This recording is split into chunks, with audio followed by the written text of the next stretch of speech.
రాజశేఖర రెడ్డి గారి ఫోటోను ఇక్కడ అక్కడ పెట్టుకుంటే సరిపోతాయా? ఇక్కడ ఉండాలి. ఇక్కడ ఉంటే రాజశేఖర రెడ్డి గారి ఆశయాలు ఈ రోజు నిలబడిండు. ఇక్కడ లేదు కాబట్టే రాజశేఖర రెడ్డి గారి జలయజ్ఞాన్ని గాల్లోకి వదిలేశారు, రాజశేఖర రెడ్డి గారి ఫీజు రీయింబర్స్మెంట్ గాల్లోకి వదిలేశారు. ఇక్కడ లేదు కాబట్టే రాజశేఖర రెడ్డి గారి ఆరోగ్యశ్రీకి కూడా పాకీలు పెట్టారు. రాజశేఖర రెడ్డి గారు అంతగా చెప్పుకుంటున్నారు కదా, మరి రాజశేఖర రెడ్డి గారి వర్ధంతి మొన్న జరిగిందయ్యా, 75వ వర్ధంతి. ఏం చేశారో చెప్పండి. 75వ జయంతి మొన్న జరిగింది. 75వ జయంతి రాజశేఖర రెడ్డి గారు ఎంత గొప్పగా చేసి ఉండాలి. మరి ఏం చేశాడు జగన్మోహన్ రెడ్డి గారు 75వ జయంతి కోసం? ఇడుపులపాయకి వెళ్లారు.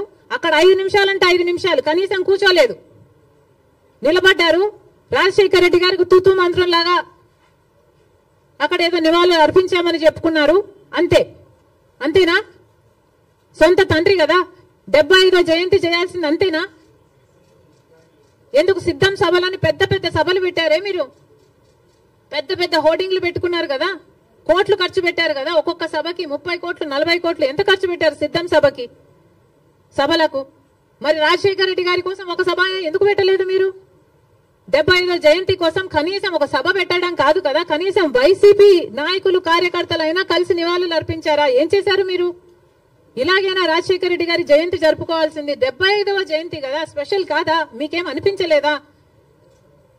మా నాయకుడు కాబట్టే, మా తండ్రి కాబట్టే, మా కాంగ్రెస్ పార్టీ ఓన్ చేసుకుంది కాబట్టే రాజశేఖర రెడ్డి గారి కోసం మేము అంత పెద్ద సభ పెట్టడం జరిగింది. దానికి పెద్ద పెద్ద నాయకులు, ముఖ్యమంత్రులతో సహా, పక్క రాష్ట్రంలో ఉన్న వాళ్ళతో సహా, మంత్రులతో సహా రప్పించడం జరిగింది. సోనియా గాంధీ గారు అయితేనేమి, రాహుల్ గాంధీ గారు అయితేనేమి రాజశేఖర రెడ్డి గారి కోసం అంత గొప్ప గొప్ప మెసేజ్లు ఇప్పించడం జరిగింది. ఇవన్నీ మేం చేశాం. మీరేం చేశారండి? మీరా రాజశేఖర రెడ్డి గారి వారసులు? ఏం చేశారు మీరు రాజశేఖర రెడ్డి గారి 75వ జయంతి కోసం?